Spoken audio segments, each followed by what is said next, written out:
Hey, everybody, it's Dr. Eric Balkavich. We're back for another edition of the Thyroid Answers Podcast, and we have a return guest. She's one of my favorites. Her name is Dr. Carrie Jones. She is the queen of hormones, as they like to say. Carrie, how are you? Welcome back to the Thyroid Answers Podcast. Oh my gosh, Eric, I'm so happy to see your face. It's always a good day when we get to talk. Yeah, that's awesome. I appreciate you appreciating my face. Some people would say it's not the best face to look at on a regular basis, and especially maybe for the next hour and a half. But we got a lot to talk about today. We're going to talk about hormones. We're going to talk about menopause. We're going to kind of cut through the confusion of what's normal, what's not normal.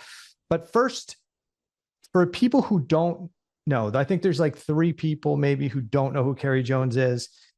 Who is Carrie Jones and what does she do?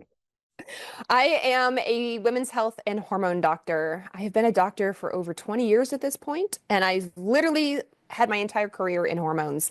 Even back when hormones were extremely controversial, I was in medical school when the Women's Health Initiative came out and said, hormones cause cancer, you have to stop it immediately. And my mentor looked at me and said, I don't think so. Like, we can be careful, but I don't think so. So we were one of the rogue ones back in the day prescribing hormones when everyone else freaked out. So I did my residency in women's health and hormones. I had a private practice for many, many, many years where I worked in an integrative setting, predominantly working with women with hormones. And then I was the medical director of a specialty lab test that focused on hormones, including cortisol, and now continue to education around, surprise, all things hormones. So that's literally what I'm an, as my old boss used to say, I'm an inch wide and a mile deep. I know hormones. I don't know children. I don't know musculoskeletal. I don't know like anything else. I'm like, I don't know. I don't know. I'm not buying that because but hormones, I know. But for anybody who doesn't know Carrie, go to Instagram or wherever Carrie's at. But definitely, I know she's on Instagram. I'm not that big of a social media person, but I know that you do a lot of educational stuff. And Carrie is one of the most entertaining people to listen to. If you got to go to a lecture and get continuing education seminars, you're looking for whatever class Carrie's teaching because she makes it fun, entertaining.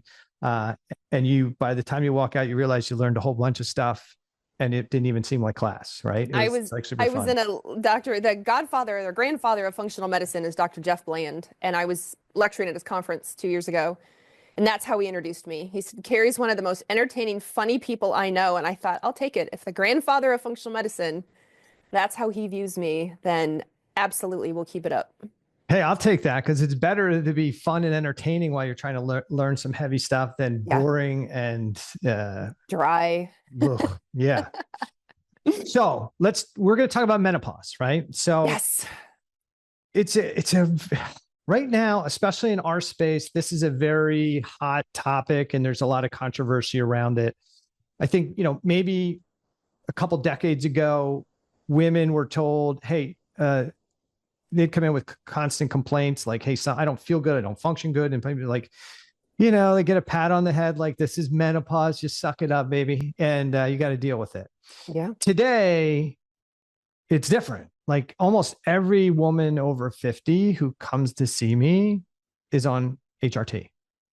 Which is interesting considering the statistics say something like only 4% of women who are of an appropriate age are on HRT. That it's still not that popular.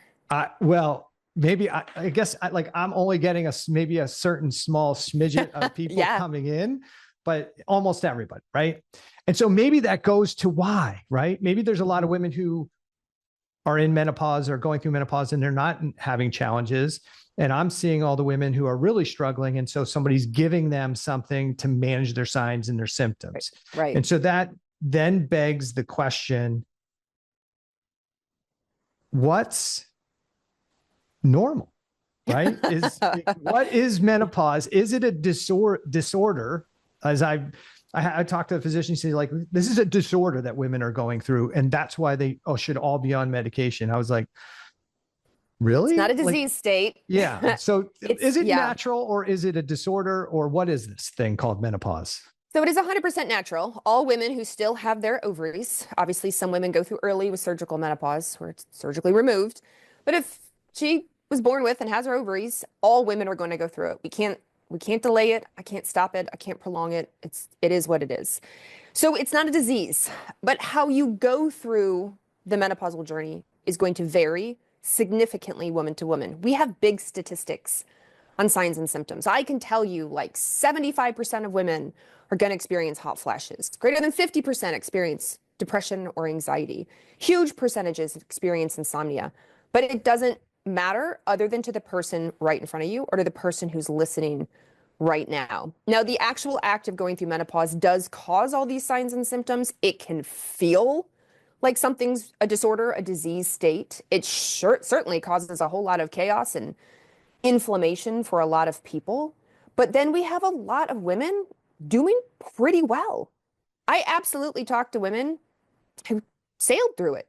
Minimal issue, not no issue, but like manageable issue. So it really runs the gamut. And you cannot compare yourself to your neighbor or to your sister or to your best friend because it can be that variable. But we do have some basic foundations that we know kind of apply to all women. And, that's what we're going to talk about. But don't think that it's some sort of disease you need to stamp out or take an antibiotic to kill or like there's something wrong with you. This is a natural progression, but we can do it a whole lot more gracefully than what's been tolerated in years past. Yeah. So I'm going to ask two questions. I want to get I just want to get them. And then I'm going to, the one I want to get first before the next one, but the real pressing question I'm going to ask after I get some of the contradictory messages maybe you've heard is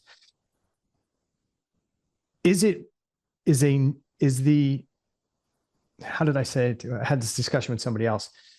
Is it the natural drop in estrogen that causes all the problem? Or is it the natural drop in estrogen accentuates all the other issues that are going on, which is really my premise is like the drop in estrogen is natural. Yeah. It's like pulling the veil back on the Wizard of Oz, right? You're like, oh, that's not what I thought it was. Right. So which one do you think it is? It's not black and white. I do definitely think it's a gray area, but absolutely I think it's the gray area that leans heavily into the drop in estrogen is going to make worse all the other stuff that you have going on. If we know that sadly, over 90% of adults are metabolically unhealthy, not just menopausal women, adults, so 18 and over, 90% of adults are metabolically unhealthy. According to the National Institutes of Health, 24% of adults 18 and older have fatty liver. Then you hit the woman who's 50 and over or 45 and over and her estrogen's declined. That's only going to make it that much worse. You're already metabolically unhealthy. You already have fatty liver. Let's just say, right in this example, you're already stressed out to the max. You're already burning the candle at both ends. You've already been very sedentary. You've already been gaining weight in your 30s and you haven't been able to lose it after your 2 children. Not uncommon. I'm not saying this to shame you. But then the straw that breaks the camel's back is now your estrogen declines, your progesterone declines. Everything like it just falls out from under you. That was kind of your safety net as a woman, and now it's dissipating. Yeah, and I want to get into that deeper because I think it's so important. It ties to thyroid physiology and inflammation and everything else. So we'll push that aside, but I just wanted to get that in. But before we kind of dig into the deeper stuff, what are some of the biggest misconceptions regarding menopause and HRT that you're in this space deeper than almost anybody else. So what are the biggest misconceptions that are going around today? One of the biggest misconceptions, obviously, is that hormones cause cancer. Like a lot of women will cross their arms in front of their chest and say, I'm not taking hormones. That'll bring on cancer. Where we know, first of all, sadly, a lot of women do develop cancer and have never been on hormones. They've never even been on the birth control pill. So that's not the case. The second and they've had hormones their whole life, right? And they've had hormones their whole life. And let's say you've been pregnant. Well, then you've had an exponential amount of hormones because pregnancy makes all your hormones drive up, like estrogen and progesterone. The other misconception I hear a lot is there's nothing you can do. You have to take HRT, as if the power relies in somebody else. And it's Glinda the Good Witch always says, the power lies within you, my dear. And I say that to women all the time. There's so much you can do for your health. There's so much you can do to turn this ship around. I'm not against HRT at all, but HRT doesn't change or fix or bring on or improve like your nutrition, exercise, stress, things, things that are within your control, your stress, your joy in your life, etc. So there's a healthy balance there that we got to look at when it comes to that myth and misconception. Another one that I hear all the time is that it's going to suck. That's what's painted all over social media. Good luck, buckle up. It's going to be awful. It's going to be horrible. Now, for a lot of women, it is 100%. But they've often had horrible hormone symptoms since their 20s, since their teens. When I was in full practice, I had women, because I was in practice some 15 years, some women followed me from medical school when I was a student physician and then a resident. So I'd seen them from 30 to 45, 35 to 50. I'd seen them through babies all the way into perimenopause. And I knew they were a hormonal train wreck, sadly. And we were working really hard on it. And then they would hit perimenopause. The hormone show starts long before perimenopause. Are there some women who are very dialed in, who are very caught off guard and will say, I didn't change anything. I didn't change my exercise, my diet, my nutrition, nothing. All of a sudden, one day, it hit the fan. This whole menopause thing is ruining my life.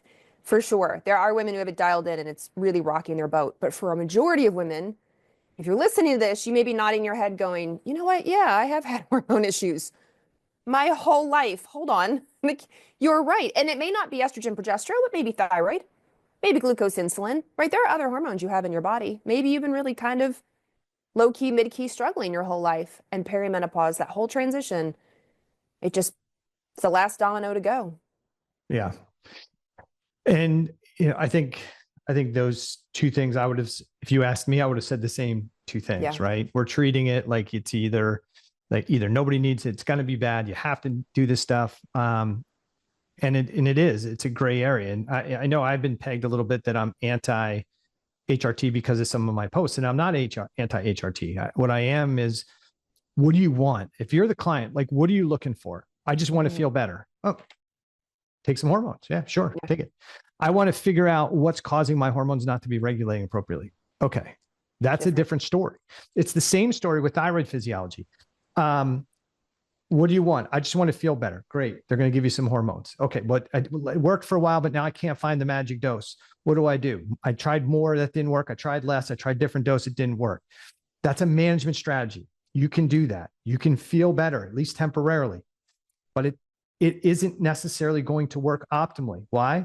Because you're not in optimal health. You're not in homeostasis. You're in an allostatic regulatory state, which means you're in this kind of chronic inflammatory process.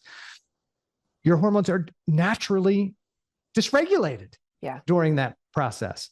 So if somebody truly does a lot of the right things and they still can't get appropriate levels, you should be on it. It'll make you feel and function better, and you shouldn't feel guilty about it. Absolutely. But if you want to get to the root cause and address the root cause, blasting the body with hormones to optimize them and then say, hey, let me try and address the root cause, I see that as problematic, because the hormones you're taking in excess are going to also potentially create more challenges and problems. But it's got to be a 360 approach. It's what I always say. Yeah. Again, I love hormones. Big fan. But hormones aren't going to get you up off the couch and exercising regularly, right? Hormones aren't going to change what you have at the end of your fork. Hormones aren't going to bring more joy into your life if you're living a life that already doesn't bring you joy. Now, can hormones play a role in depression and anxiety? Absolutely, for sure. Absolutely. Can hormones make you feel better so that you can go work out? Absolutely. But if you already don't have that as part of your daily life, you can't.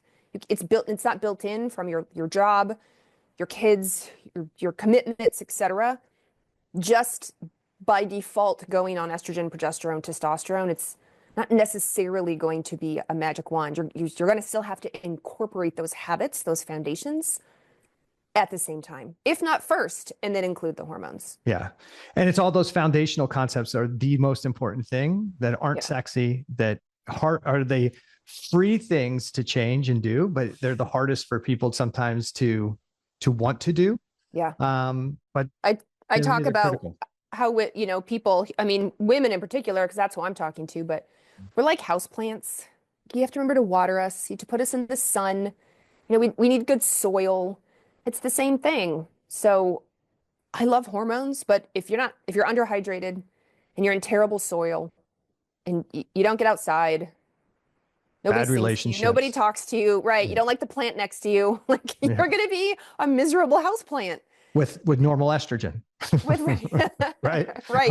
Or optimized thyroid levels, right? Like Right. we optimized it. You got to feel good now, right? Yeah, what's wrong? Yeah. And I think women hear that a lot. They go on hormone initially, whether it's thyroid, whether it's estrogen, progesterone, and they feel fantastic. We'll At start the gate. progesterone and they'll go, oh, my anxiety's better and I can Mhm. sleep again. Hallelujah. And then maybe a couple months, a year, and all of a sudden they're like, wait a minute, I'm Mhm. having all these other symptoms now. Now I think I need estrogen. Then they feel better. And then they're like, wait a minute, Mhm. I'm gaining weight. Like I've got Mhm. this big belly now and I'm feeling tired again. And I think I need testosterone. So they go into, and it just, if they don't address the whole thing, Yeah. it's going to be well, wait a minute all the time. Hold on, I'm not feeling good again. Yeah. And so I think there are people who are adamant that this is what everybody needs. There's people that are like, nobody needs it. But for the individual, it's your own story. It's your own journey. It's your own ride. But that when you're trying to improve your hormones or you have a hormone related issue, one of the most important things I think is that you got to ask yourself, what are you really looking for? And us as clinicians have to say, look, here's the options, right? Right. We can do this. We can give you this. You'll probably get some immediate change and improvement, and we can still work on some other things, or we can get busy working on the things that are creating some of these problems to begin with. Like, what can you do? What do you want to do? What's right for you now? And there's no real right or wrong, but I think sometimes we're not given all of the options. We're just saying, this is what you got to do. Cause this is, Right. this is whatever all women struggle, you got to do this, or don't ever do that. Right. Neither one of those is given the patient the best, like laying out the menu for them of, hey, here's the things we can do. And it's your choice to pick. Yeah, absolutely. Absolutely. And even in the guidelines now, or even the loudest menopause speakers online, they still incorporate, I mean, they talk about HRT, the guidelines, the scientific guidelines talk about HRT, but they still talk about lifestyle. It doesn't get broadcast as much, but it's in there. It's in the write-ups. Even things like, have you checked your vitamin D? You've got to be regular movement, nutrition, like stop smoking, careful of alcohol. Like all these things are in the guidelines still, but what we focus on is HRT. So because that's a sexy, shiny object, right? Yeah, and the quick fix. Yeah, for sure. All right, so let's talk about, I don't want to say normal, right? Because common. So what are the only way, what are the healthy symptoms? And this is maybe like an oxymoron, right? But if a woman is going through menopause or is in menopause, like, is there what it would be considered healthy symptoms of menopause if they have appropriate levels of estrogen in their system? So the definition, the way that we call the different stages of perimenopause, especially. So if a woman, her cycle is changed by 7 days, that's considered stage 1 or early perimenopause. So if you were normally a 28-day girl and now you're a 21-day girl, there's nothing wrong necessarily. You're just in early perimenopause. That's what is considered. Now, obviously, other things can cause your period to change. It could be your thyroid problem, right? You could have under a lot of stress. You could have just changed a bunch of time zones. You could have been sick recently. But pretty consistently, if you're like, dang it, it's changing by, a good several days, that's considered stage 1. Stage 2 is when you started skipping periods. You skipped 2 periods. You've gone 60 days without a period. Now, you're going to get your period back. Usually it comes and goes. But once you hit that 60-day mark, you're considered later stage perimenopause, stage 2. And again, that's to be expected. There's nothing wrong. It's just the way that your communication from your brain down to your ovaries into what are called follicles are skipping all over the place. And so you're starting to skip cycles. So those are the symptoms that are help us define where you are in perimenopause. Believe it or not, it's only around your period. Once you skip 12 consecutive cycles, so you've gone 6 months, suddenly it's 9 months, now it's 11 months. At the 12th month, you are considered menopausal. It's 1 day, menopause is the 12th month, like the end of the 12th month.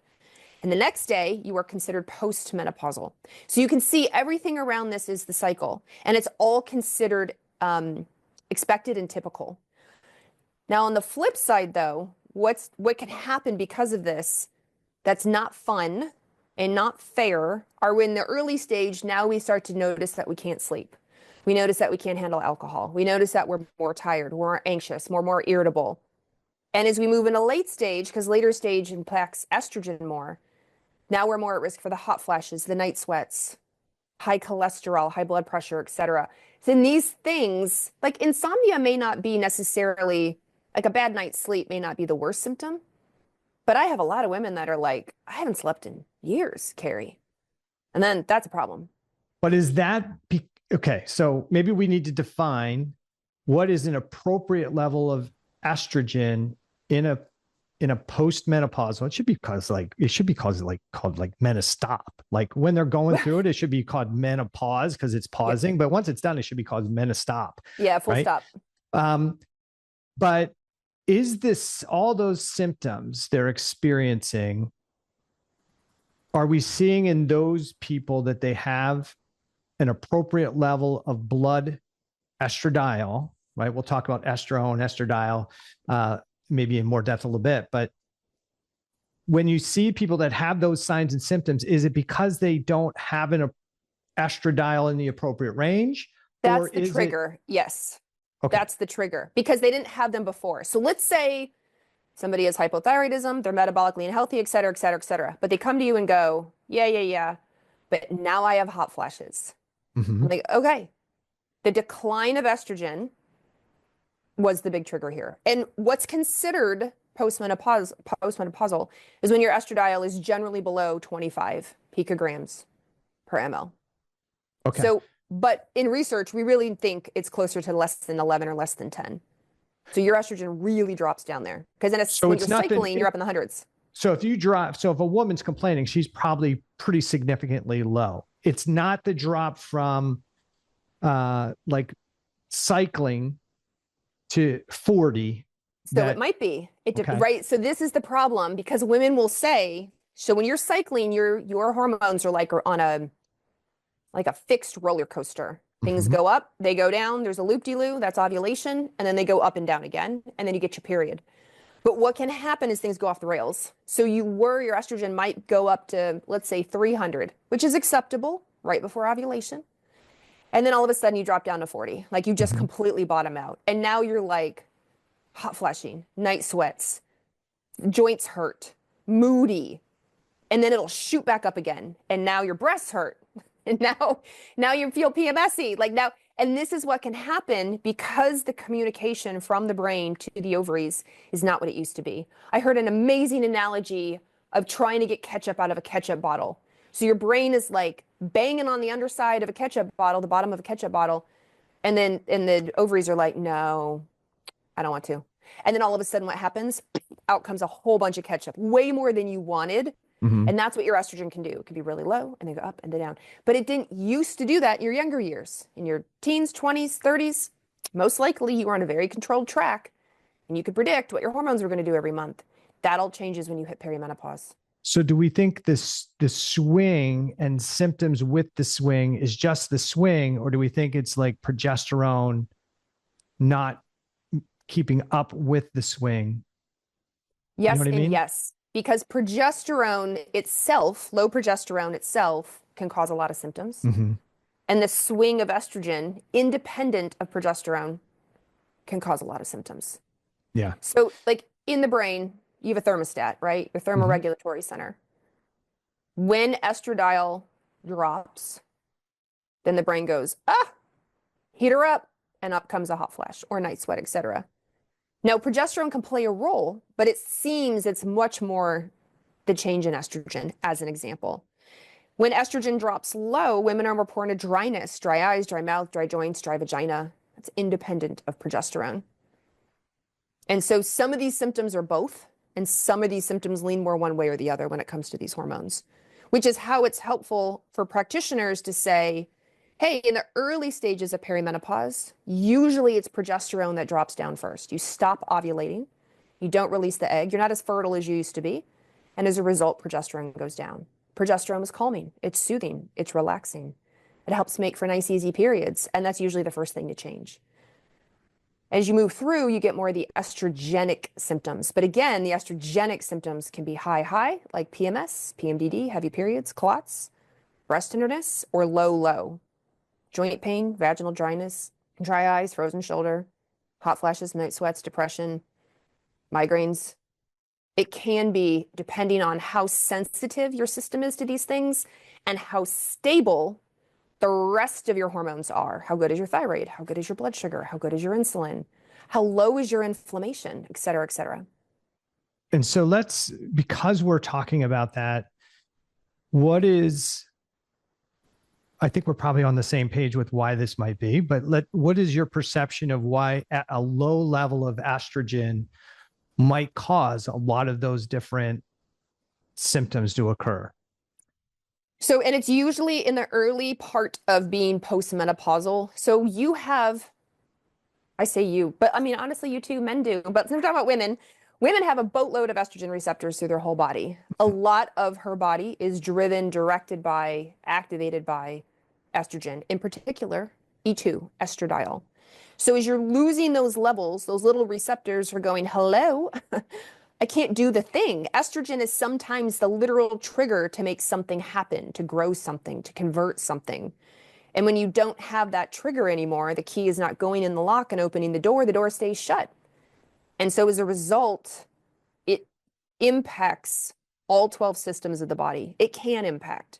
So when we think of your human system, your nervous system, your circulatory system, your musculoskeletal system, whatever, you have 12 of them when you break them apart. And the decline in estrogen, estradiol, can negatively impact all of them depending on the person, which is why some women get certain symptoms, but yet her sister did not. Her sister got a whole separate set of symptoms, or her neighbor got a whole separate set of symptoms, because it kind of depends on which of your systems isn't doing so hot to begin with. And I talk about that a lot with the cell danger response, and its tissues self-regulate, right? So the body has to, in a allostatic state, has to okay, what systems are the most important, and what systems within a cell system are the most important, right? And so that typically under stress, inflammatory conditions, the more fight or flight mechanisms are upregulated, and the more rest, digest, energy producing systems are kind of downregulated a bit, which is where I see a lot of women really struggle.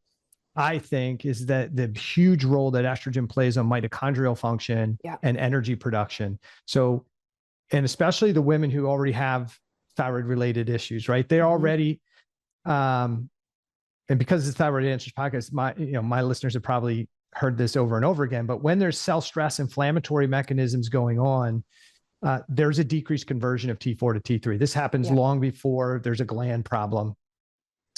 And that's an appropriate response to this in the cell stress response. Slow down the metabolism, slow down the mitochondrial function, and ramp up defense mechanisms to find whatever it is and kill it. But there's a natural downregulation of mitochondrial density. There's a natural downregulation of mitochondrial function. Efficiency is better because we don't have the proton leaks going on, but we just can't push as much food energy through the cell and make as much ATP. Right.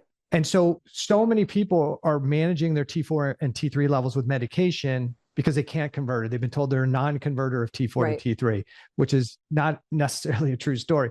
But their body is adaptively not doing it because of this inflammatory cell stress response. And so they already have reduced mitochondrial function and mitochondrial physiology. That's why you're glucose resistance. That's why you're storing fat. That's why you got all these issues going on. And then estrogen goes away. That's like the perfect storm for some, not perfectly good, perfectly bad, right? I don't have thyroid hormone to really regulate the system. My cell membranes are stiff. I can't get the cofactors in there. And now you're taking away estrogen, the little bit thing I had to keep this thing running. And that's when I think the wheels really start to fall off of people when they get to that point. And we say with thyroid dysfunction in the hormone world, it's the big P's for women. When are we likely to see a thyroid problem? Puberty, postpartum, perimenopause, and menopause. Even you could say pregnancy, postpartum, perimenopause, and menopause, the big P's. And the suspicion is that wild fluctuation in estrogen, estradiol in particular, and the impact it has on the mitochondria, on the immune system. I mean, the immune system absolutely has to accommodate, and we have estrogen receptors as women in most all of our immune cells. And so it makes sense that a lot of women, probably in their 40s, are being told maybe they had borderline, quote unquote, borderline thyroid issues in their 30s. And sure enough, in their 40s, it's like big time. Like all of a sudden, they're like, crap. And I have to go through a thyroid problem? Like, that's not fair. I'm like, you're right. It's totally not fair because now it's going from wild swings to completely bottoming out. Yeah. And you feel it. And estrogen, if you drop out the estrogen and there's a drop in energy from the estrogen, that in itself could activate that cell stress response because the mind, where's the energy to run the cell? It's not here. Something stealing from the cell. So and I would argue a lot of women go into perimenopause already in the cell danger response. Oh my! Already struggling. And I'm laughing out of frustration, not because I think it's funny. I mean, I heard a great analogy. Dr. Casey Means talked about mitochondrial function and are you functioning by full spectrum light or are you functioning by candlelight? Like I love candlelight and a romantic dinner when I'm trying to be cozy. I surely do not want my mitochondria running by candlelight. I want full spectrum. What's the kind of light in my kitchen lighten up everything I do? But if a lot of women are like, oh no, I bet I'm candlelight. And then you head into the transition with your hormones and it just another worse, sadly, layer on top. Yeah. And I think what you said earlier is true. Like so many women have, and not necessarily on purpose, but have been kicking the can down the road on hormones, like, for various reasons from the time they started having a period, like this is a pain in the butt. I don't want to have to do it, or it's uncomfortable. Or, I mean, most of the women that I see that are on birth control, you ask them why. Well, it's nice to be on it. Okay, but why did you really get on? Did you get on it just to not get pregnant? Oh, no. I had hormone problems. I'm like, okay, those hormone problems are likely not going to go away when you're stopped. And I actually consulted on a case yesterday. She was 47 years old. She'd stopped the birth control pill a couple months ago and never got her period back. And the doctor I was consulting with said, I got some blood work. Will you help me look at the blood work? Let's figure out if we can get her period back. And a marker to tell us if somebody's menopausal or not is called FSH, follicle stimulating hormone. And it was in the 80s. Anything over 25 for most labs is considered postmenopausal. It should be in the single digits. It should be like 2, 3, 4, 5, 6. It was in the 80s. And I said, so she rode the birth control pill all the way into being postmenopausal. She's off the pill. I said, how does she feel? And the doctor said, horrible. She feels horrible. That's why she's seeing me. That's why I'm consulting with you, because the wheels have gone off the car. And I'm like, yeah. So the long-term use of the birth control, she just atrophied the tissue. Is that the thought? Either that or or she just that was her natural time. Since we don't know when women are going to go into menopause, we don't come with a manual or we don't get a text message that's like, hey, at the end of this year, you're done. So it's also possible she literally just wrote it into her natural menopause. But once she went off even synthetic hormone support, and she, of course, unfortunately, like a lot of women, hadn't been able to really take care of herself all those years she was on it. She was on it 15 some years. Then it's like, again, the safety net got pulled out from under her. And again, I'm not advocating for the birth control pill to ride it into menopause. I much prefer the bioidentical. But I was listening to this working with this case thinking, man, you can't win. Even this woman thought she could ride it into menopause and she feels terrible. Yeah.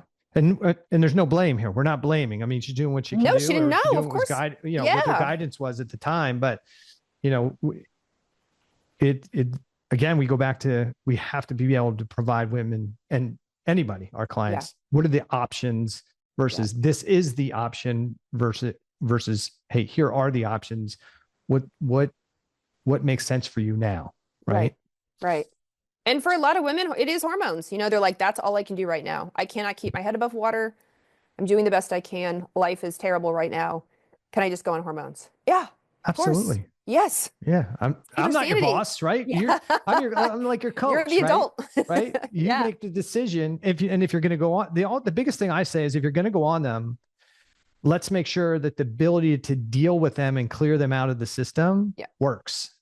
And that we don't have other risk factors. You know, we do have to take some other heart clot, cardiovascular risk into account with some of the hormones. Estrogen, it's why we typically only do topical or like patches, gels, creams for the estrogen, vaginal. But, you know, there are a few contraindications we need to be concerned about, aware of. Yeah. But for the majority of people, I heard a educator online say, you just need to know it's an option. And then you need to know the pros and cons for you, depending what else you choose. Like, that's all we ask for. Just full education. Yeah. And I just think, you know, it's tough, you know, I guess in for a lot of people in a short appointment time frame, if you're, you know, if you got a 10-minute appointment, it's hard to get all that in, and then you're not seeing that practitioner for months. Yeah. You got to figure it out on your own, Dr. Google or AI or something. So let's talk about, we're in post menopause. Yep. Right. Menostop. Right. Harry will be using that at our next Menostop. Talk. I think there's some controversy. Like, where is estrogen coming from in women once they're in menostop? So first of all, they make very little. Like I said, they generally, according to research, make under 11 picograms per ml. And it's made out predominantly in fat tissue. So we have other hormones, testosterone, androstenedione, and they go through this magic transition called aromatization. I didn't name it. It's just what it's called. And that converts them like Cinderella into estrogens. So you can become E1 estrone or E2 estradiol. It's not to the level your ovaries once made, but you can eke out some in the peripheral tissue, the fat tissue especially. And so so the controversy here is like people are thinking it's just coming from the fat cells, but there's really the step above it. You're talking about androgens. Where are they getting the androgens from to make into the estrogens in the fat tissue? So androgens are made a few places. They're made in the ovaries, even in postmenopause, menostop. The outer layer of the cells in the ovaries are called theca cells, and they make androgens like testosterone. So even postmenopausally, you will eke out some androgens from those cells. You also, as a woman, make androgens in your adrenal glands, in the reticularis layer of your adrenal glands. And then you can actually make testosterone out in that same peripheral tissue because one of your androgens, called androstenedione, converts into testosterone elsewhere in other tissues, other places. So you actually can make a little bit of androgens in 3 places. Androgens naturally decline with age, irrespective of menopause. So some women feel like, oh my gosh, I'm going to go menopausal and my testosterone is going to drop to 0. Not necessarily. Your estrogen might feel like it drops to 0, but your testosterone may hang in there for a while longer. It's much slower to decline. Other women do get a very rapid decline of testosterone for a variety of reasons. Oftentimes the adrenal glands are involved, and then they will struggle to make estrogen after that. But going back to the original question, a little out of the ovaries, the adrenals, and then testosterone, some out of that peripheral tissue. Do we have any idea what percent of androgen is made adrenals versus ovaries? So we have a rough idea. So for example, DHEAS, so you get a blood test and you have DHEAS, is 100% made in the adrenal glands. DHEA no S is made like 50% in the adrenals, 50% in the ovaries. Testosterone is made 25% in the ovaries, 25% in the adrenals, 50% out in that peripheral, the rest of your tissue out there. Okay. And that's in menostop. That's in general. That's in general. Does it woman. change in menostop? So the production of androgens out of the ovaries does seem to decline, but it doesn't decline at the same level for all women. So for example, my androgens may not be declining that much yet, but my best friend seems to have declined a lot. And we're not quite sure why. Genetics, exposures, lifestyle, we don't know why yet. Somebody maintains great androgen levels through menostop and others don't. Yeah, I think it goes back to the complex web of physiology for the individual, 100%. right? Like, I don't think we can just I can't put a push pin on one thing. What's the one thing? Like, I don't know. We love linear answers. We love Yes. teaching linearly. The reality is the body doesn't work that way. It's more really of a doesn't. web of function or a web of dysfunction that it is, oh, this causes this. There's just, it's mind boggling when you think about, I think in one of the presentations I did on thyroid physiology, it was like, there's this guy, we were talking about TSH, and there's like 17 things happening in around the hypothalamus that influence TSH levels. So how could we possibly say that it could be the one and only marker of full body thyroid stability? Like it could it be? Sure. But could there be a whole bunch of things that make it look artificially normal or artificially abnormal and yet still have good or bad function? Absolutely. I mean, it's kind of it, but it's a simplistic way to look at it, but it's not necessarily reality. But that happens in the ovaries too. I mean, think about it. How many times has somebody said to you, or maybe a listener has commented and said, what's the one thing, what's the herb that'll raise progesterone? How do I get progesterone up? Give me progesterone. I don't want to take progesterone, but what's the herb that increases it? But when we trace back to how progesterone is made, first of all, the brain has to scan and see if it's safe enough and healthy enough to ovulate. Then it communicates down to the ovaries. The first hormone to be made are androgens in those theca cells. So theca cells make androstenedione, DHEA, testosterone. They float inward to a different cell called a granulosa cell. Now you make estrogen. And then we wait. And then we ovulate. And that's where we magically convert those two types of cells into a lutein cell. And that pumps out progesterone. So we have to backtrack all the way to the brain, who is acting like, a conductor, sending signals of like, androgens go. Okay, go to estrogen. Okay, go to ovulation. Okay, magically convert into lutein cells. Okay, go to progesterone. I mean, it's like a conductor or a play director for middle schoolers. Like, it's just chaos. I can feel like chaos. Yeah. But we have to look back at that. And people are like, no, I just want the herb. Just give me the herb. Yeah, well, like, no. I've had people say, like Vitex doesn't work. Well, Vitex could work, but your physiology is in a high stress state. This is, having a baby right now is probably not on the top of the list of priorities. So the Vitex could work, but not for you right now. Right. So, we always put say things in there with an intent that it's going to do what we want it to. And that's, it's like telling like a 6-year-old to go clean their room and then going up there and when they're like an hour later, like, how come it's not clean? I don't know. Right. Because they didn't feel like it. That's why. They've also gotten distracted and moved on. I always say hormones are like canaries in the coal mine. They're like dramatic divas. They're the first to respond and react and the last to get healthy again. Yeah. So we have to work on everything else. And even in perimenopause, sometimes people argue with me, well, perimenopause, the signals and your age. And I'm like, you don't think stress still can't play a role? You don't think your thyroid can still play a role? You don't think chronic fasting still play a role? Chronic illness, chronic infection, chronic inflammation? It'll absolutely dictate how well or not your perimenopause is going. Yeah.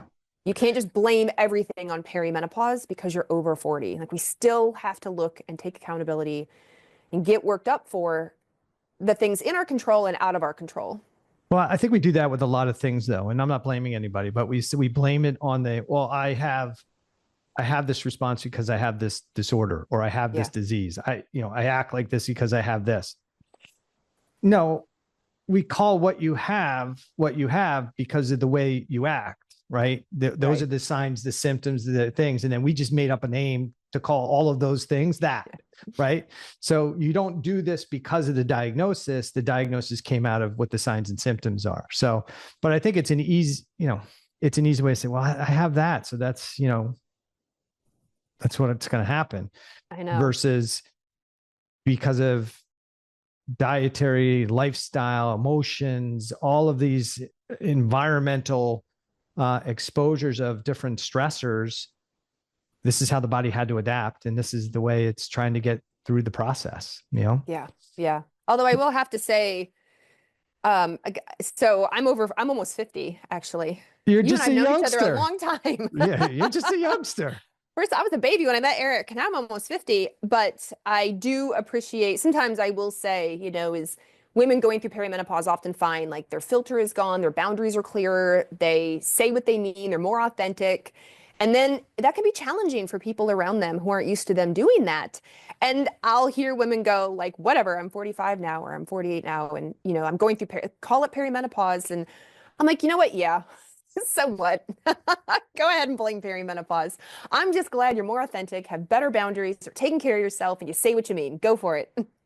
Well, yeah. Listen, I think it's great. I think this happens more, I think, for women than men, but Yeah, oh, women absolutely. take on the responsibility of everything, the worry of everything, try and take care of everybody else. And then they worry about themselves last. And then when the shit hits the fan, they're like, what the hell happened to me? Like Yeah.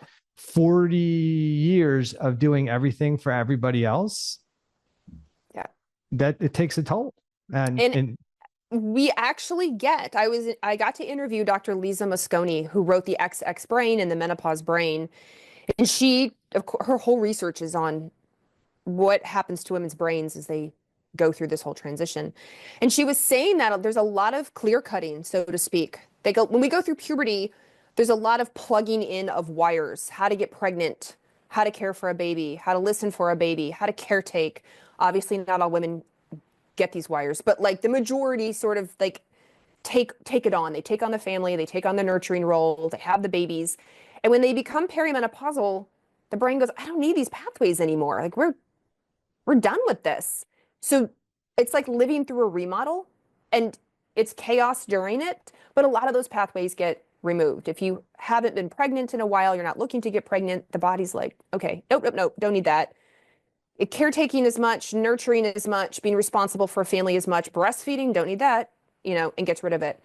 And so she was, alluding to the fact that some of this boundary setting, authenticity, speaking your mind is because the wires that normally would have been plugged in for take care of everyone else, nurture, nourish, have been removed. It's like, we don't need that anymore. Like, welcome to the next phase of your life. yeah. Have fun.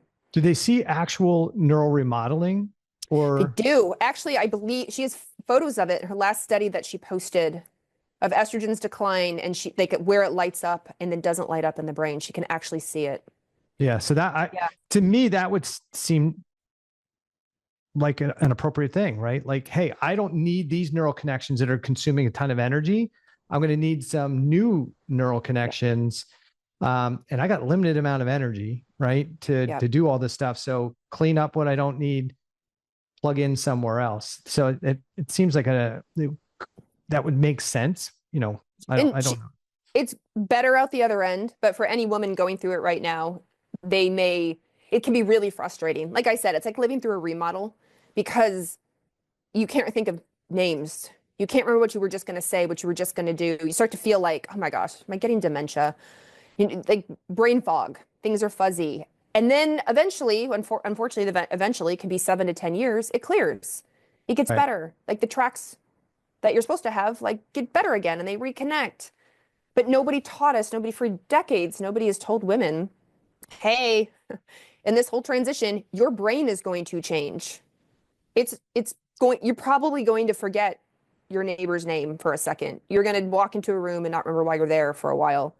You're going to feel a little fuzzy. You're going to have to be a list person when you used to be able to remember everything for everybody. Like that's going to temporarily change. And it can be a huge adjustment for women who are in jobs or in positions where memory, brain lists, keeping tabs on, it gets in the way. I mean, I've absolutely heard women have to quit their job, have to take FMLA because their brain just didn't work like it used to. It usually comes back, according to Dr. Mosconi, and all my patients who've gone through it. But if you're in that 7 to 10 year transition, like that's a long time not to be able to Yeah. function as an A game. Not everyone experiences it to that degree, but it's not uncommon. I hear this story often. So in her research, did she find that putting women on hormone replacement therapy created a change in the things that were pruned and the things that were lighting up? That's where Was it it's just more looking. intense, or was it different? You know what I mean? Yeah, I'd actually honestly have to go back and reread, and I don't want to misspeak something about her thoughts on estrogen. When I spoke to her, she was definitely leaning towards, it seems like estradiol can be really helpful for this aspect of the brain. When estrogen declines, women can't utilize glucose in the brain like they used to for energy. So they get this energy drop, not even from ATP, but just from the ability to get glucose up there. And obviously the brain uses a lot of glucose. And so it can't power it. And even just adding in estradiol seems to really improve that, and also seems to improve neurotransmitter production, serotonin, dopamine, glutamate, GABA, glycine, et cetera, right? Like estrogen, oxytocin plays a role in all that. The actual laying down or forming connections, I honestly, I'd have to read the paper again. I don't quite remember. All right. Well, let's dive back in. Estradiol, estrone. Yes. What's the difference? What's the difference in menopause? So let me back up. Estradiol, E2, is what we consider our most potent estrogen in the human body. Men too, but we're talking about women. It's the one that binds to receptors, does the thing at 100% when it's going to do the thing. It can turn into its sister, E1, estrone, and estrone becomes a lot more of a bigger player as women become postmenopausal or go through menostop, because the conversion of androgens into estrone is bigger and stronger, more common than the conversion into estradiol. So we do eke out some estradiol. We eke out a lot more estrone. The problem with estrone is that it can be pro-inflammatory for some women. It can be problematic, can cause issues. Now, like I said, it's estradiol's sister, so it can go back and forth. One estradiol can form estrone, and then it can turn back into estradiol. But estrone on itself isn't magically going to fix the situation, and obviously isn't, because women are making estrone in postmenopause and often still have a lot of signs and symptoms. Okay, so that takes us into the next part, and that is, okay, how do we assess this? What are we looking at to determine? Because if you're just looking at estradiol, you may say they don't have enough estrogen in the system. Could they have higher estrone and just low estradiol? Yes, which is why I have absolutely heard in the functional world, my functional OBGYN friends are testing estrone as well, whether it's in blood work. They'll do estrone. They'll even do estrone sulfate, which is the kind of the holding pattern of estrone. It's the reservoir. They'll do estradiol. You can do estriol. It's not as commonly run, but you could run it if you wanted to. But yes, they will do that. And if you're doing any kind of functional specialty testing, saliva testing, urine testing, they automatically include those extra estrogen markers in there for you. Yeah, I have a tendency to run. If it's feasible for the client, I always run the blood hormones with a test like the Dutch test. Yeah. Because you can, a lot of times they line up pretty good, but there's those people that you didn't run them on, and you sometimes make an assumption, and then you're like, that didn't work. Maybe go run the blood. Oh, okay, that didn't work out the way I wanted it to. So I think it's really helpful if somebody can afford it to have both the blood and the Dutch run together at the same time. And the owner of the Dutch, he calls it looking at different windows of the same house. So sometimes people are like, oh, it's same. I'm like, of course it's not same. I mean, it often aligns and correlates according to research, but it's hormones that have gone through the cells, gone through the liver, getting metabolized, and then urinated out the other end. So they've gone on a journey, versus the blood work's in the blood work. That's what's floating around in that section in that moment. So sometimes they tell the same story, but sometimes it's two different stories. What's floating in your blood, what's walking down your hallway, versus what's in the room with the door shut. Right. Two different stories. Yeah. So it's kind of that's what happens inside the cells, right? What's the cell doing with these things? And we can see the metabolites. I had this question that somebody asked me. I said I would ask you for certainty. Uh-oh. What's the percentage urine metabolites versus what's going through the urine, what's going through the GI tract when we think about the metabolites? Because somebody said, well, if the liver is doing a lot of the detoxification, how much is being lost in the stool and in the GI tract? Do we know? As opposed to other places like. So is what we see in the urine? Oh, like, is that the majority? Yeah.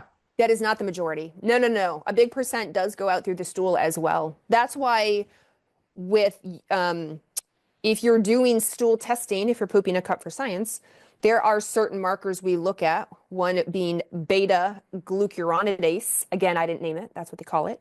Because the hormones, estrogens, progesterone, testosterone, that have gone through the detoxification known as glucuronidation can go through the urine, but it can also go through the stool. So you can go either way. The difference is no testing company right now, no stool testing company is evaluating estrogen out of a stool sample or progesterone or testosterone. Right. So I haven't seen it. No. I was wondering. But what we have way easier because of the history of a 24-hour urine, so you collect your urine all one day, put it in a big orange container and ship a little bit off. Because of that, we've known like what we get out of hormones and then broke it into the spot urine tests through the day. Yeah. So the 4 times in the day. Yeah. But yes, a significant portion goes through the GI tract. Right. We just don't have a way to quantify it at the moment, what we're looking at. Yeah. So this question was asked of me and I said, I'll ask Carrie this question.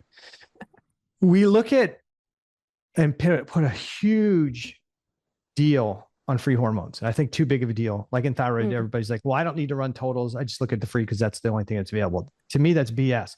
You need to know what the total is so you can understand the free. Yeah. We run total testosterone, free testosterone. We look at cortisol in a free state, right? Bound state, free state. Estrogen, bound state. Why don't we ever look at estrogen in a free state? Is because we don't have the appropriate testing or nobody cares. So in urine and saliva testing, it's free. In blood testing, you can get a total estrogen marker. You get a total, but there's no free in the blood, right? They don't call it free. Free estrogen level in a blood. Is there? They just don't call it free. Oh. But you can get, the calculated estradiol. Yeah. Oh, the calculated. Yeah. That's the calculated is the free form. Right. But most people, when they're getting an estradiol or estrone in the blood, that's going to be the bound. That's what's mostly in the blood, right? Right. It'd be like testosterone or thyroid, right? Most of it's bound up anyway. But are most of the panels that we see when somebody's getting their blood estradiol, blood estrone, that's really the total. That's the bound and the free. But we make a bigger deal, and maybe it's just the panels that I see what you're saying. You know Yeah, what if I mean? you don't specifically request that you want of the free calculated estradiol, then they're likely the lab is going to choose the total for you. Okay. And it's cheaper. Yeah. Yeah. And so I guess that brings to the next thought process, which is woman's low, right? Low hormones. I had this conversation with a physician. We're doing some kind of co-treatment with a client, and the person has low hormones, low sex hormones. My concern is, and she's on hormone replacement therapy. My concern is the fact that her cholesterol is elevated. Oh. And so I'm like, when somebody's thinking about why they might have low hormones, oh, I'm just older. There's a cholesterol plays a huge piece in how we make hormones, adrenal, other in other tissues. So why would somebody, physician, client, if they're thinking along the lines, hey, my hormones are low, like in my brain, I'm thinking, if their hormones are low, let me go look at cholesterol. If cholesterol's off, let me go look at the thyroid panel. If the thyroid panel's off, let me go look for inflammation and causes. Do you jive with what I'm saying there? How big a role does the cholesterol play in making some of the sex hormones, adrenal hormones, sex hormones? So an LDL droplet makes every single steroid hormone. It's the backbone. So within the mitochondria, it pulls in an LDL droplet, LDL being one of your cholesterols, and then converts it into pregnenolone, and then goes next door to the endoplasmic reticulum and continues on and makes other hormones. Progesterone, estradiol, testosterone. Cortisol is the only one where it goes out, becomes 11-deoxycortisol, comes back in the mitochondria as cortisol, and then goes out in circulation. So LDL is absolutely the backbone. And I was just talking with a longevity doctor about this in men in particular, because a lot of men are on very high doses of statins to reduce the risk of a heart attack. It drops their cholesterol very, very, very low. And I said to her, do you see their testosterone drop? Because I do. And let's say they're not supplementing, they're not doing injections or anything. And she goes, yeah, we see it all the time. Because we know that intense drop in cholesterol can impact how someone does or doesn't make a hormone. Now, on the flip side with women, so if she has really low cholesterol, it could totally impact, but I don't how she does or doesn't make hormones. But estradiol plays a big role in how the body handles cholesterol at the same time. So if you have somebody that historically has always had great levels of cholesterol, and now they're postmenopausal, or they're headed towards postmenopause, they're skipped several periods, and shocker, their cholesterol's gone up. And everyone's freaking out. Estradiol does play a big role in helping the body to get rid of cholesterol appropriately. Yeah. So it's definitely a back and forth thing. And I agree with you in that, like, cholesterol itself is such a broad term. It's such a broad umbrella term when it's so nuanced. If you have high levels of something called LP(a), which are these like really little sticky hands that if your cholesterol, think of your cholesterol as bouncy balls. This is how it was taught to me by Dr. Eve Henry, who's a longevity expert. If you have a lot of cholesterol, so bouncy balls, and your cholesterol is wrapped in LP(a), so sticky hands, and now it's sticking to walls. And by the way, you have a whole lot of inflammation. It's, so the balls get across the wall. They turn into foam cells, the immune system gets involved, everyone's pissed off. Now we have plaque, then the plaque gets calcified. Like, it can go down this progression that honestly, some people will argue like, oh, cholesterol goes up with age. It's so we can make more hormones. We shouldn't worry about it. And I'm like, it's very nuanced. If somebody has a lot of inflammation, if they have high blood pressure, if they're diabetic or pre-diabetic, like, all these things trigger worse heart related things. And we know women, once they become postmenopausal, their risk for heart disease, sadly, goes up quite a bit. Whereas before, prior to postmenopause, they were at a lower risk compared to men. And ultimately, in the end, we're trying to reduce the risk of the big four. So we're trying to reduce the risk of cardiometabolic disease, neurodegenerative disease like dementia, risk of frailty, so broken hip, osteoporosis, and cancer. Yeah. So in the cardio part, I take it just like maybe thyroid, very nuanced. I don't just go, oh, your cholesterol's high. I'm like, well, let's dig in. Let's do an advanced panel. Like, let's get some workup on this. Let's see what your estrogen, let's see what your thyroid is doing. Yeah. Versus don't do anything, that's expected, or, oh my gosh, we have to suppress it right away. Yeah. Well, I definitely think we have, there's the easy option is like, hey, let's give some, but I think we also have to look upstream a little bit. I got a couple more things on that. And I don't know, like, and maybe you've read something different than what I have is when it comes to the adrenal gland, from the papers I've read, it looks like HDL now does a lot of the dumping off to the adrenal gland. And both HDL and LDL both require T3 for the receptors to actually dock and work. That I knew that. Yeah. So it becomes an issue. And especially if I see somebody with higher HDL, like that's going up, I'm like, they're now we look at their hormones and you're like, yeah, because they can't dock that off. Because I always thought it was the LDL as well. And then I read like 2 or 3 papers a couple of years ago, and they were really talking about how it looks like HDL seems to play a bigger role, but you may have read something different. So we'll have to fine tune that and see what it is. But the bigger point of that is that we need to get that cholesterol out of the bloodstream and into the tissues to be able to utilize it. And as far as with age, is it cholesterol goes up with age because that's the natural process, or does cholesterol tend to go up because there's more tissue damage, more membrane damage, and hey, we've got to do more work? I think it's probably because there's more age-related damage, and therefore we need it to be a little bit higher. And then we're not concerned necessarily about cholesterol. I know I look primarily if somebody's really concerned about their cholesterol, I'll say, all right, I'll typically run ApoA1 and ApoB and look at the ratio between the two. And I'm like, look, if your ApoA1 is high, your ApoB is normal, like sit tight. Don't sit tight. We're good, right? Let's just figure out how to get this stuff. 2 big things, right? One big thing is, hey, if you can't use the glucose, it's coming back out probably as cholesterol. And if you can't get rid of it, you can't make it into cholesterol. And then and thyroid hormone and estrogen and tie into use and disposal of glucose. So if you've got problems with both thyroid hormone and estrogen, yeah, you're probably going to have glucose resistance. You're going to have elevated lipids. And then the longer that's in there, and the inflammatory process that probably created problems with both of those. Oh, yeah. Is going to lead to some of that oxidative stuff going on.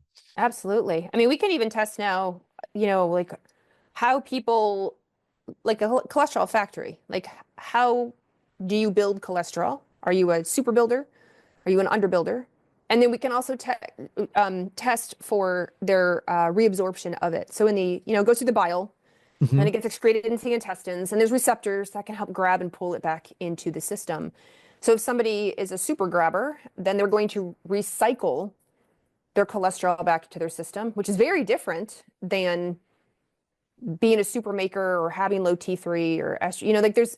It's just a lot more nuanced when we're looking at this, I think, than your total cholesterol needs to be under 200, your LDL needs to be under 100. I'm like, man, and then if you have a very strong family history, if your dad had a heart attack at 45 and grandpa had a heart attack at 50 and your brothers are already on, and I say male because oftentimes we hear about it more on the male side of the family. Women don't sadly get worked up as much as the men do. But when I start to hear like these very strong genetic correlations, ApoE4, things like that, I'm like, well, we have to do even more digging. Like I really have to see what's going on, because, if you have a heart event, a stroke or a heart attack, I don't want you to have that at 45, let alone at 85. So it's just a lot more, I think it's bigger and a lot more nuanced, and it's getting more nuanced. The more research that's coming out is really fascinating. Yeah. And that's the cool thing about the literature is, we, every year we're finding out a whole bunch of things that we didn't know. Yeah. That changes our treatment strategy. And we're like, well, but my other treatment strategy worked. But you go, but it was wrong, right? Like it was based on principles that didn't necessarily make sense. So we've got about 8 minutes left. So I'm going to go through a couple of rapid questions, try and knock these out. Adrenal fatigue. This was brought up to me. Somebody told me that their doctor said that they have adrenal fatigue, which is why they need to be on hormones. Does adrenal fatigue occur or not occur? It was funny because this just happened this week, and I got the note back that the doctor sent to them. Like he needs to read up on 2 things. He needs to read up on adrenal fatigue and pregnenolone steal. And I'm like, perfect. How many years have I been talking about this? Yeah. So unless it's Addison's disease, Addison's is the autoimmune condition where your adrenal gland cannot make cortisol. Adrenal fatigue I understand the concept, but to make the adrenals make cortisol, it starts in the brain, right? It's bigger. So it's really, we have an HPA, hypothalamic pituitary adrenal axis dysfunction, and you're not making cortisol. So either it starts in the brain where the brain's like, no, we're not making this for whatever reason. We've got some sort of feedback where you had high cortisol at one point, and now that feedback's to the brain that says don't make cortisol, so it's dropped way down. So it's a lot more complex than your adrenal glands have just fatigued out. And it's the same as somebody saying to us, what's the herb that makes progesterone in the ovaries? Like, we have to back up. We have to look at the system more complex than that. You can't beat the adrenals because the brain will look at you like, what are you doing? No. Yeah. And it doesn't really happen that way, but it's good to ask. We get the concept, and you are tired. Like the signs and symptoms you are experiencing, usually fatigue, 100%. We believe you. Absolutely. But it's bigger. And it's not, the title's not as sexy. Adrenal fatigue is sexy. It made a book title, like it's easy to say. Yeah. So this coming from the same person, if I have adrenal fatigue, how come my blood cortisol is normal?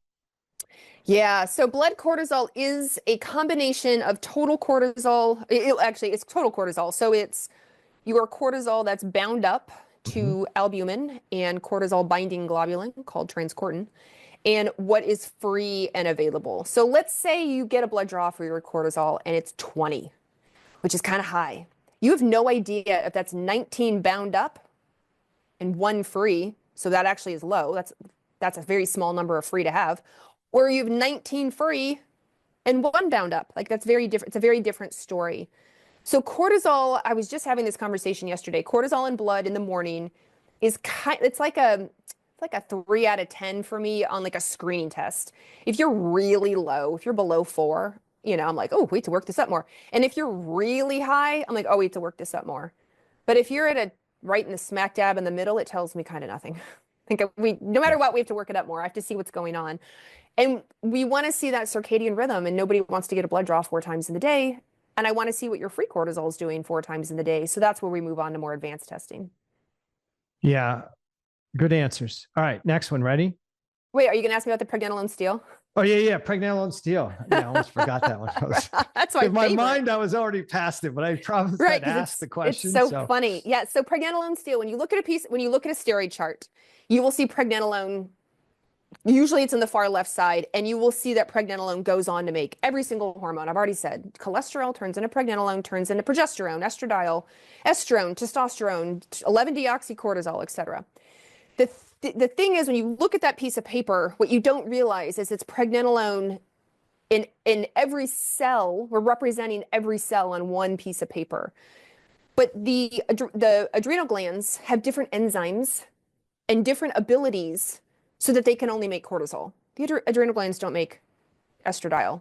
And it depends on the layer, right? They can make testosterone in the testosterone layer.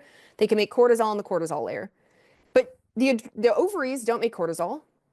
They can make testosterone in that cell layer. They can make estrogen in that cell layer and progesterone in that. It's very separate. And what people think is, progesterone is stealing from the ovaries to go make cortisol because they're very stressed out. They will see progesterone low, they will see cortisol high, and they'll go, it's a pregnenolone steal. There's no tentacle, there's no arm, there's no nothing that reaches out of the adrenal glands up to the ovaries and literally steals the pregnenolone out of the mitochondria. All of this is taking place. The first step is in the mitochondria. It's a very tightly controlled system. So what people are confusing is what they see on a 2D piece of paper versus what's actually happening in 3D life. It doesn't work that way. Now, people will argue me, Carrie, I gave them pregnenolone and they got better. So explain that. Well, when you swallow pregnenolone as a supplement, because it is a supplement, it turns into a neurosteroid, so helpful for the brain, hormone called allo, ALLO. So allo goes up to the brain, and it's calming, and it's soothing, and it's relaxing, and it puts you out of a fight or flight state. And then the brain goes, oh, thank God. Okay, now I can ovulate. Now I can make hormones appropriately. So it works from the brain down. It is not able to insert itself into a mitochondria. That is a closed club. Only invite by an LDL droplet to get in, and a few other things. Yeah. There's no stealing. But if we find, I'll be honest, if we find in research there's a tentacle that reaches out, there's like a go-go gadget arm that reaches across glands and steals from each other, I will totally eat crow and be like, yep, we just figured this out. But it doesn't do that. And to be fair, most of us learn the pregnenolone steal. I learned the pregnenolone steal until I got deeper into physiology. Yes. Yeah. And I think you were the first person I heard say, hey, this isn't happening. Yeah. And it's good that when somebody questions things, I think that makes us think and like, wait a minute. Because we hear a lot of stuff, especially in functional medicine. We hear a lot of stories and they're not true, but we repeat them over and over and over again. And sometimes we act on them and it's okay. And sometimes we act on those fables and we create challenges in our clients because we're just hashing out, oh, that's the protocol I learned and this is what they said, versus sometimes clinicians don't have the time or don't want to do the stuff that maybe you and I enjoy doing, which is reading the paper and trying to figure out mechanisms and pathways. And I make more work for myself. I'm sure you do, right? Like I hear something and I have to verify it. I have to go read that for myself. There are very few people that I take at face value. You're somebody I take at face value. I read your book and I was like, okay, this is how it is. Like I didn't need to go look this stuff up. I've known you long enough. I know how you research, but there are most people out there when I go to conferences, unless they are the literal researcher giving the presentation, I'm like, I'm going to look that up, which takes a lot of time. And not everyone can have that. I understand. I'm lucky.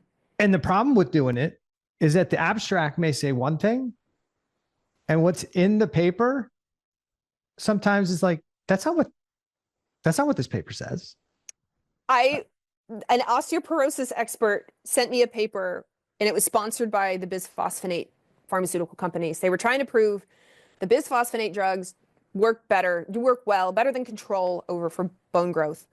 What they didn't disclose until you read the whole paper was that the other control group was to cycle estrogen and put estrogen in and cycle progesterone. And that the cycling of progesterone with estrogen did better than the bone medication. Didn't make it so the bone medication did better than the control, but the cycling of hormones did the best overall. So when you read the title and you read the abstract, it's like bisphosphonates for the win. They, they're the best in the world. Yeah. But once you read the actual study, he goes, read this study, like read the whole thing. I was like, wait a minute. Yeah. There is a little bit of funny business that goes on in some business. Yes. Yeah. But anyway, let's go to the rest of these. DHEA, does it help raise estradiol or does it not? It does not. So DHEA is a prohormone. So it does, well, I should say it's ish. So DHEA turns into androstenedione. Mm-hmm. Then androstenedione can turn into other hormones, a lot of other hormones actually, one of which is testosterone. And testosterone can make estradiol, and androstenedione itself can make estrone. So giving DHEA, if your body is on the pathway and ready for making androstenedione, and then it aromatizes to estrogen, sure, DHEA might raise your estrogen. But it's a very controlled system. It's not loosey-goosey. So you might give DHEA and the body goes, no, we're going to get rid of this. I don't want this. Or it'll make something else. It'll turn, like we have no control over the pathway. Yeah. So that goes back to what I was saying before. Like we put things in with good intention, but the body does with stuff what it wants to do. It's like, that The Price is Right, Plinko, where they would put the coin at the top of the Plinko. Don't they have a new game that does this? And it would plink, plink, plink, plink, plink, plink, and all the way down. And then it would like bounce far to the left and it'd be like you win nothing. I mean, sometimes that's what it's like. We put a supplement in, we put a hormone in. Plinko happens and it goes the entire pathway we did not think it would go. I think you're going to have to, you're dating yourself with that reference. There's a new game on TV that they have a big ball and it goes down. I don't know what that game is, but the show is, but we'll have to update you, whatever that is. HRT range. Oh yeah. Okay. Now I've talked to physicians. I don't prescribe. So, I listen to a lot of stuff. I read a lot of stuff. I've heard some clinicians say there's a range that we want these people to be in. I've had other clinicians that say, listen, I don't care about the range. Whatever makes the person feel good is fine for me. Is there an optimal range that we think we should be keeping somebody in? Because when they talk about danger, right? Is there a concern of putting, a 65-year-old female on the hormone levels, getting her hormone levels to that of a 22-year-old female? So the only research we have at the moment, let's look at estrogen because that's the most controversial, is on bone health.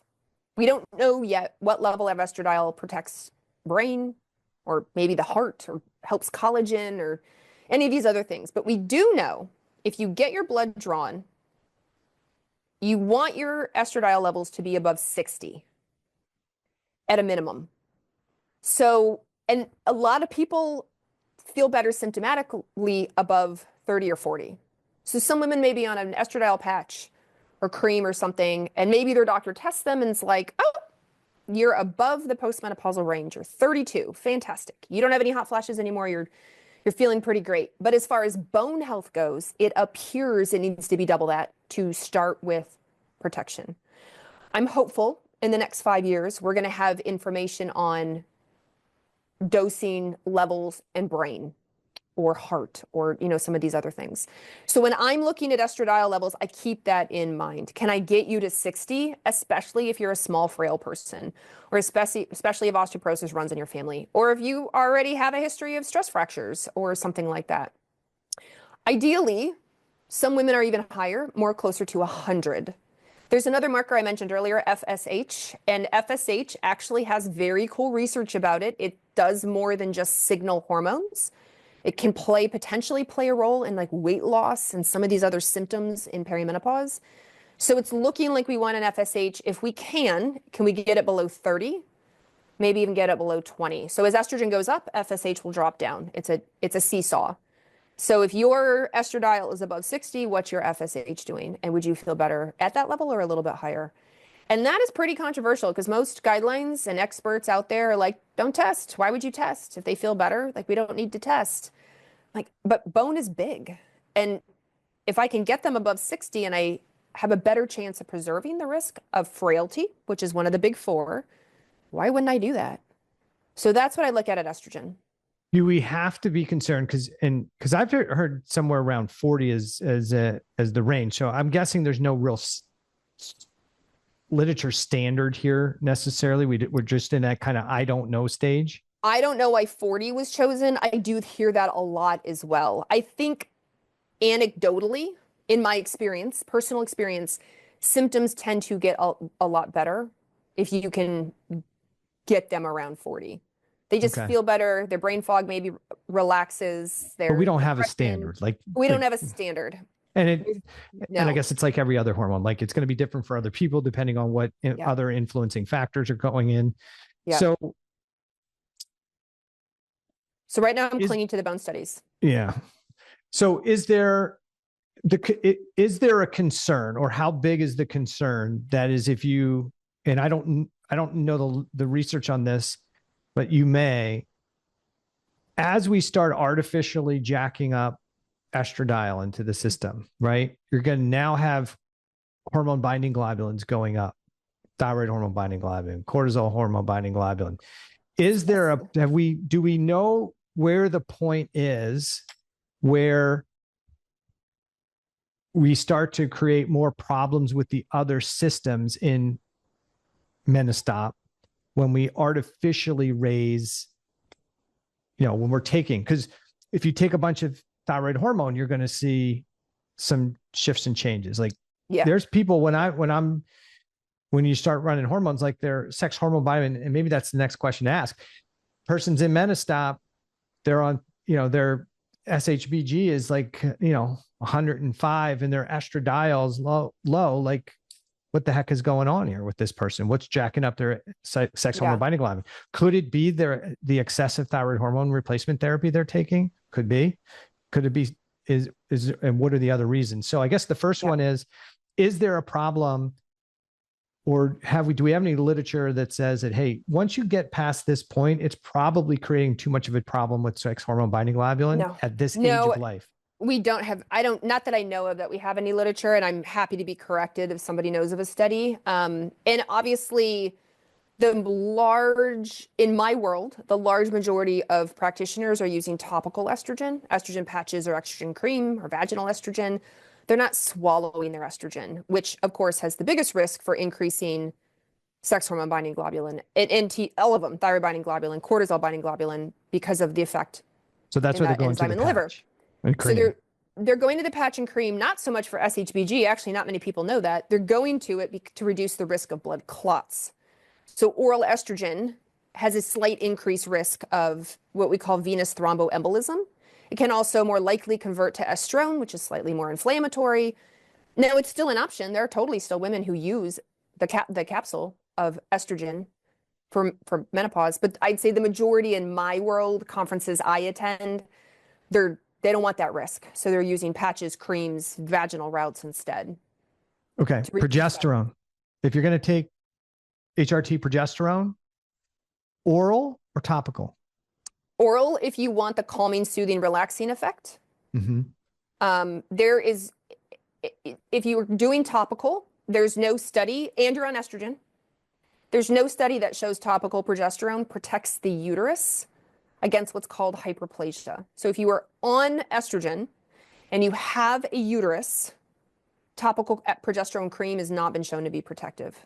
It doesn't mean it can't be, but I don't have anything in a court of law that will be like, I don't know why you got hyperplasia. You're on top, like there's nothing to substantiate that yet. So if you're on estrogen, you have a uterus, kind of law says, menopause guideline law says, you need to be on oral progesterone or vaginal progesterone. But most want the sleep, calming, relaxing part, so they do oral.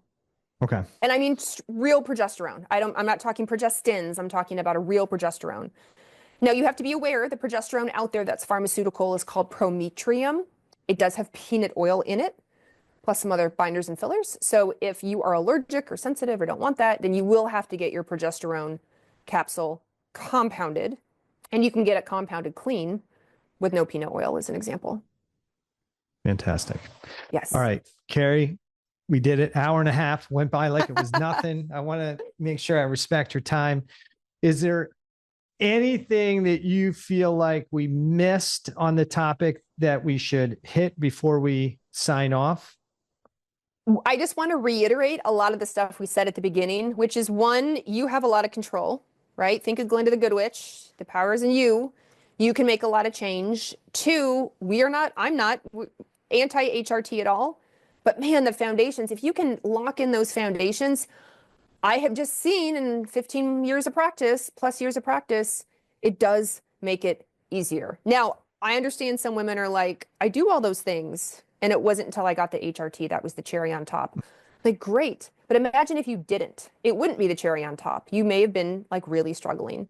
So do both. If you're like, but I really want hormones, fine, do both. Make sure you get those foundations in. Take care of your health. This is the long game. Menostop is the rest of your life. Mm-hmm. This isn't like a 4-week detox plan. This is the rest of your life. How are you going to age? Let's age well. Yeah. And I agree with that. I think, it's why in my book, I didn't put a lot of supplementation. I didn't put any supplementation strategies. It was all about the things we could do, because we tend to look for grab the shiny object out of the drawer, off the shelf, and start taking it and hoping it that with the stress from my marriage and my work and my finances and my kids and everything else will just not create a problem, and the supplement will fix what all this stuff is creating, and it won't. We have to address those things. Yeah. Sometimes it takes a little bit of, sometimes it really takes us getting a boost. Maybe the estrogen gives us a boost, and then we can start tackling those things, or take some hormones can tackle those things. But ultimately, they're all management strategies if you don't deal with the underlying root causes. And almost all the root causes, we do have the shiny, everything's a parasite, everything's a mold, everything's a Lyme. The reality is most of those things all occurred because you're already run down from the life stressors, habits, behaviors, and you just weren't aware of it. So, Carrie, and go ahead. I was going to say, trust us. If you and I had a magic supplement, we would just give it out. We wouldn't hide it. We wouldn't be sitting on it. Mm-mm. We don't have a magic pill. I wish we had a magic or a wand for that matter. I don't. I'm a I queen with don't. no wand. Yeah, I don't. You don't. Like I have clients like 120 capsules a day. Yeah. Like, and I'm like, if you need 120 capsules, 40 bottles of supplements per day to feel this shitty, you don't need any of them. Yeah. And we're going to save you a ton of money, and you're going to be happy just because you're not wasting all that money. And it's just, I understand how people get there. It's a slow, of course. it's a slow, steady decline of how they get there. But yeah, it's the stuff that we oftentimes, don't pay attention to. We jump over dollar bills to pick up pennies and think that that's going to fix us, when really the gold is in fixing the things that are actually creating the internal stress and turmoil. So yeah, for sure. If people want to learn more from Carrie Jones, the hormone queen, or queen of hormones, however you go, sure. Where can they go? Where can they find out more about what you're doing? Absolutely everything is on my website, which is drcarriejones.com. And I even have a number of free ebooks that talk about labs and a lot of the hormone things that we talked about. People can sign up for that, drcarriejones.com. I'm on Instagram, as you mentioned. I am at dr.carriejones. I have YouTube. I have a podcast. I have all sorts of free education because I am super passionate, like Dr. Eric is, on just getting this information out there. Yeah. And it's all great stuff. Like, the funny thing is, I don't go on social media very much, right? This is not my thing, but my wife loves Instagram. So she'll tell me like, hey, did you hear what Carrie said? I'm like, so she's like fangirl, right? And so I love it. Your wife is so nice. But I think I think you do such a good service putting out so much content for everybody to take in. And this is what I think. Yeah, I think you said it right. This is like what we're trying to do. We're passionate about what we're doing. We're kind of trying to change maybe some of the discussion that's going on, so that we can provide the best thing for the people who have these challenges, who have these struggles, who are listening to podcasts, who are consuming this education. And it's. I don't know. It's just a thing that I love to do. It's like, dig in, let's figure out how to try and fix this stuff and try and give it back to people so that they can control their life. I don't want to see them for the rest of their life in a stressful situation. I don't mind seeing somebody, from every once in a while for a well checkup, but I don't want people keep coming back to me with the same problems over and over again. That's not what we're supposed to be doing. We're supposed to be teaching them how to take care of themselves. Yeah. And I know that's what you and I are both passionate about. So I'll stop yapping, sign off. Carrie, thanks so much for coming back. Thanks, Eric.